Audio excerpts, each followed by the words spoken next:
And the biggest one is mindset. To me, the thing that has really become fascinating, the reason there's not a lot of content that I put out between 2011 and 2014, if you go back and look at the internet, is because I needed to go run and build VaynerMedia again for myself, because after writing Crush It and speaking a little bit from 2009 to 2011, I was starting to get into a place where people were talking about me and calling me a speaker or a motivational speaker or an author, which is super fine and an incredible thing to do. But for me, my pride isn't being a practitioner and being an entrepreneur and being a CEO. I needed to build another $100 million plus business. Really, to be frank with you, I need to feel comfortable standing here and spitting my 2 cents on things. I think that you need to have an execution other than ideas to have the audacity to stand up here and expect people to waste their time and money listening to what you have to say. And so I'm proud that over the last 6 years, I've been executing VaynerMedia. And while I do this Gary V thing, Gary Vaynerchuk, the CEO of a $150 million holding company from scratch, is exciting and interesting. And it really has become obvious to me why that's happening. And it's around mindset. I think that there's way too many people in this audience that are in the excuse business. And it's tough because I'm empathetic. There's always things. You could have 2 parents that were drug addicts. You could have lost your parents in a car accident when you were a kid. You could have had your money stolen to you by a partner. There's so many things that happen in life. I'm super empathetic to it. The ultimate problem is that the market, the world, doesn't care. Right? There's so much dwelling going on, so many reasons why not. And the thing that has been really interesting to me is that if you asked me what works for me, it's optimism and gratitude and positive mindset. Like, it's really interesting. To me, life is pretty binary. It's either black or white. It's either yes or no. And the one that matters to me the most is you're either on the offense in your life right now or you're on the defense. You're either coming up with reasons why not, all this technology, all this stuff, why not, or why yes, all this technology, all this stuff. You're looking at things and you're making a decision. And so for me, a lot of what I've been thinking about is mindset and why optimism works. Literally 7 minutes ago in the green room, I'm on the phone with executives at VaynerMedia. I'm getting texts of a scope that we expected to sign, failed, $1 million, literally counting on $1 million, gone. 0, not happening, right? Another pitch, we were in the final 2, $8 million, didn't get it. Literally in 47 seconds back in the back room, I lost $9 million. And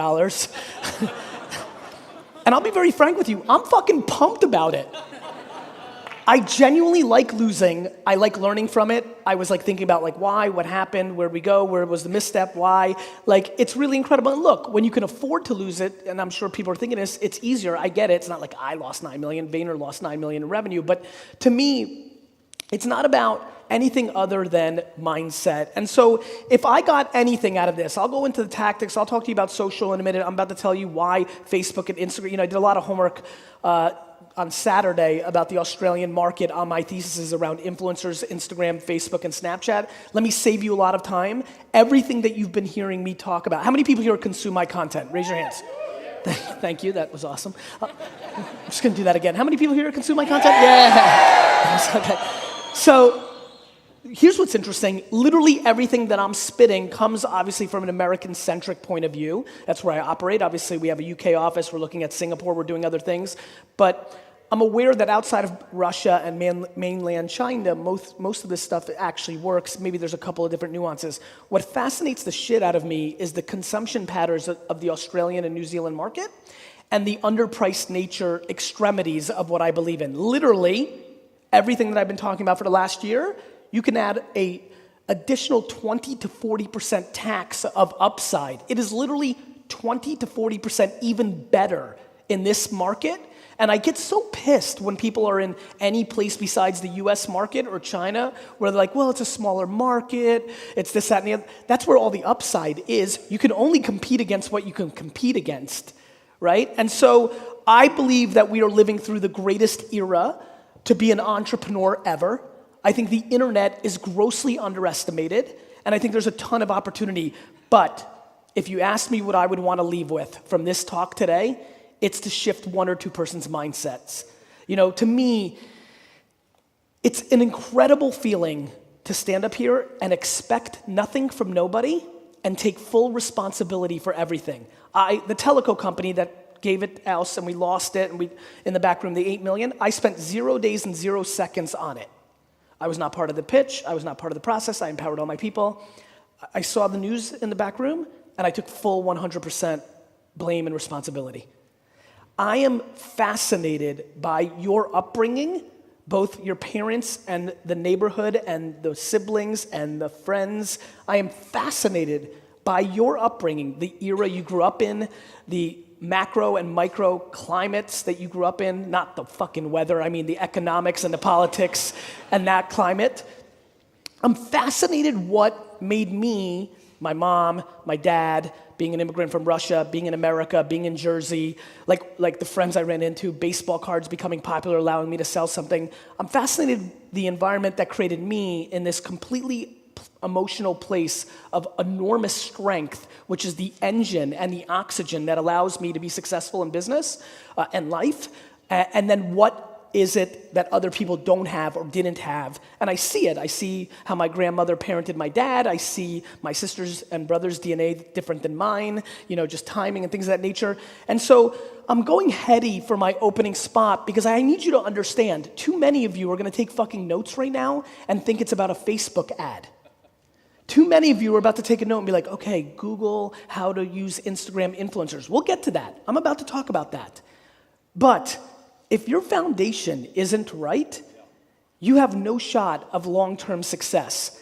If you're not in a place where you believe this, and look, this is super, I'm even throwing up on to be very frank, here's what's happening in my head. I'm listening to what I'm saying right now, I'm like, this fucking sucks. I'm being serious. I'm being really fucking serious with you, actually. And I'm saying that because I'm like, man, it's so, what I'm talking about is so hard to touch, right? But it's still my truth. It's what I believe. You're either on the offense or you're on the defense. You either see all these technologies as the gateway drug to your entire future, or you're upset that it was much easier to do this on email and SEO, and you don't like this social media thing, right? I don't like these new things either. I built my dad's business from a $3 to $60 million business on email and Google AdWords. I didn't want YouTube to come along. I didn't want Twitter to come along, right? I didn't want Facebook to come along. I didn't want Snapchat to come along. I don't want voice and Alexa skills and podcasts to come along. I'm not looking forward to VR. The problem is technology and the way we live doesn't care about my opinion or my feelings, and it doesn't care about yours either. And so you can walk around Earth and judge, oh, it's so sad that all these kids can't communicate because they're on the phone anymore. Or you can walk out tonight and have dinner and see people at a table and nobody's talking to each other and they're all on the phone and you're judging. And you could talk about a day and age when it was simpler and nicer and all this. Nobody gives a fuck. And if you don't adjust to the reality of the situation, you will be completely left behind. And that's it. Too many people are executing or hoping or trying to figure out how to live in a world that used to be or the way they wish it was versus attacking the reality of the world. And here is the reality of the world, my friends. The cell phones that you're all holding right now or in your pocket are the remote controls of our society. They are the single most important thing in the world. There's nothing close. Literally, I would rather have somebody roll up on me right now, stab me with a knife and steal my wallet than lose my phone. The world is being lived through that device, and you can judge it, you can do anything you want, but that's the reality. And if you sit here today and have any ambitions, professionally, personally, whether you want to sell a course, whether you want to sell a sneaker, whether you want to raise money for the PTA, a nonprofit, get somebody elected, whatever you want to happen in life, you first need somebody's attention, and then you need to tell them about it. In the written word, in audio, or video. This is how the world works, and always has. You want something to happen. You need to figure out where the people are to tell them about that thing, and then you need to communicate that to them in a compelling enough way that they do the thing that you want them to do. You can do that in the written word, You can do that in audio, and you can do that in video. That is how it's been. It was called the newspaper, the television, and the radio. Now it's called a blog, a vlog, or a podcast. It's the same thing. Nothing's changed except one thing. Your attention is moving to a new place and leaving an old place. The other thing is, we have not figured out the creative strategies to be successful in this world. The other thing is, there's a lot of people in here who are not self-aware and don't realize they should only be writing and not making videos because they're not good at it. Or reversed. These blanket statements that everybody needs a personal brand or everybody should be doing video, that is ludicrous. What everybody should be doing is deploying self-awareness and figuring out who they are, quadruple downing on what they're fucking good at, and trying to get resources to support the stuff they suck at. I've written four, when she was like, he's written 4 New York Times best-selling books, I literally was laughing as I was about to get upstairs. I'm like, I can't put 2 fucking sentences together if my life depended on it. But I know how to hire a ghostwriter, and I definitely know how to sit down for 9 hours straight and record a book in one fucking sitting, right? You need to figure out how you communicate to the world as an executor. Which medium? Some of you could do all 3. Some can do 2. But watch what's been happening over the last 10 years. In 2015, in 2002 to 4, it was the era of the blog. It was bloggers. How many people here were a blogger from 2002 to 2005 at any point? Raise your hands. So some of these early pioneers, they felt the impact, right? Right? You were blogging, that was it. That was the medium. WordPress, or even going back further, it was just a very important medium. YouTube had been yet to be invented. It cost too much to stream video online. There was no video players. Podcasting then came in 2005 and 6, had a little blip, but then right quickly after that, Twitter came out, YouTube came out, and everything shifted to short-form writing and video, right? And then in the last 2 years, audio has risen again. How many people here now listen to a podcast? Raise your hands. How many of those hands did not listen to a podcast 3 years ago? Raise your hands. Hold them up. Actually, you know what? Watch this for visual. We're going to do this one more time. How many people are listening to a podcast now? Raise your hands. I want people in the front to look around, see what I see. All right? An insane amount. Now, of the people that now listen to a podcast, stand up if you did not listen to a podcast 3 years ago. I need you to look around. Because if you want to understand why I'm standing on this stage right now, I didn't say sit down. I'm just kidding.